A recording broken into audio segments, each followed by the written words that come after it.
Tout ce que vous mangez, buvez et même l'air que vous respirez est contaminé par une substance invisible depuis des décennies. Aux Antilles françaises, un poison silencieux s'est infiltré partout, affectant des milliers de vies. Pourquoi personne n'en parle? Qui est responsable de cette catastrophe?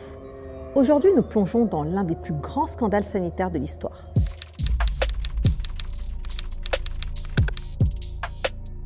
Des plages de sable fin, une végétation luxuriante, des terres fertiles où poussent bananes, ignames et autres cultures emblématiques.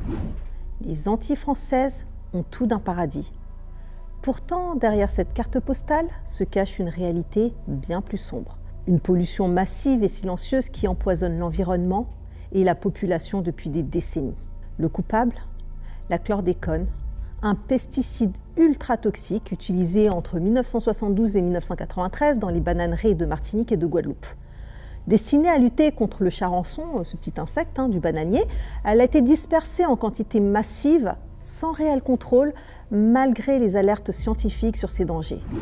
Aujourd'hui, la contamination est partout, dans les sols, dans les rivières, dans les nappes phréatiques et jusque dans le sang des habitants.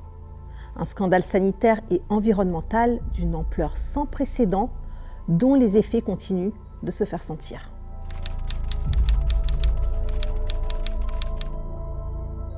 La chlordécone est une molécule créée aux États-Unis dans les années 1950. Un pesticide ultra puissant conçu pour protéger les bananiers des insectes. Mais très vite, les scientifiques tirent la sonnette d'alarme.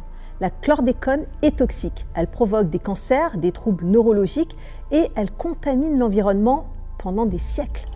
Pourtant, malgré ces avertissements, la France autorise son utilisation en Martinique et en Guadeloupe. Pourquoi? Parce que les bananeraies sont un pilier de l'économie locale et que les lobbies agricoles font pression. Résultat, des tonnes de chlordécone sont épandues chaque année, empoisonnant les sols mais aussi les rivières.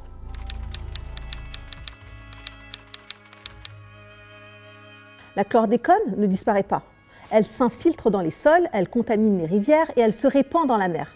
Alors aujourd'hui, une grande partie de la population antillaise est exposée à ce pesticide. Les sols sont si pollués que certaines terres ne pourront plus être cultivées avant des siècles. Les poissons, les crustacés et même l'eau potable sont contaminés. Les Antilles, autrefois un paradis de biodiversité, sont devenues un symbole de la destruction environnementale. Et les conséquences sur la santé sont tout aussi néfastes.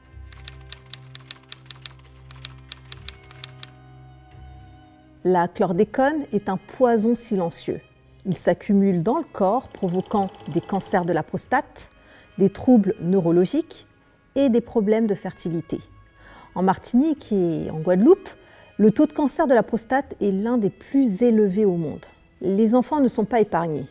Des études montrent que l'exposition in utero à la chlordécone peut affecter le développement cognitif. Une génération entière est marquée par ce scandale et les effets se feront sentir pendant des décennies.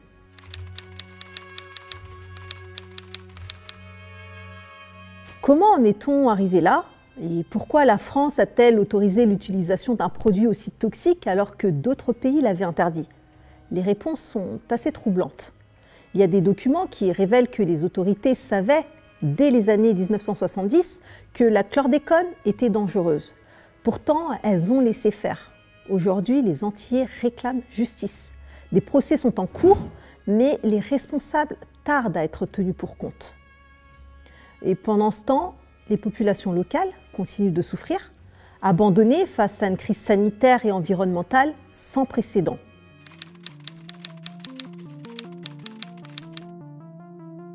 Malgré les promesses et les discours, de nombreux Antillais se sentent abandonnés. Les sols sont empoisonnés, les rivières sont contaminées et les produits locaux sont devenus un risque pour la santé. Donc les pêcheurs ne peuvent même plus vendre leurs prises sans crainte de nuire à la santé de leurs clients. Les agriculteurs voient leurs terres transformées en déserts toxiques et impropres à la culture. Les conséquences sur la santé sont tout aussi alarmantes. Les cas de cancer, notamment de la prostate, explosent.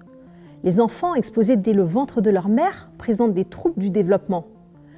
Il y a des familles qui vivent dans l'angoisse, sachant que le poison les accompagnera pendant des générations. Pourtant, les réponses des autorités restent insuffisantes. Les indemnisations sont rares, les dépollutions quasi inexistantes et les mesures de prévention souvent symboliques. Les Antillais se sentent trahis, laissés pour compte dans un combat qui les dépasse. Cette situation est inhumaine. Comment peut-on accepter que des milliers de personnes vivent dans un environnement empoisonné sans espoir de changement? Comment peut-on ignorer leurs souffrances, leurs cris d'alarme, leurs demandes de justice? Les Antillais ne méritent pas cela. Les Antillais ne méritent pas cela.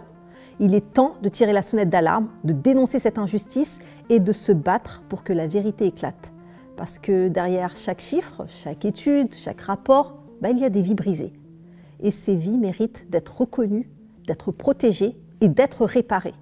Mais la route est longue. Et cette histoire nous rappelle une vérité assez cruelle. Les choix que nous faisons aujourd'hui peuvent avoir des conséquences désastreuses pour les générations futures.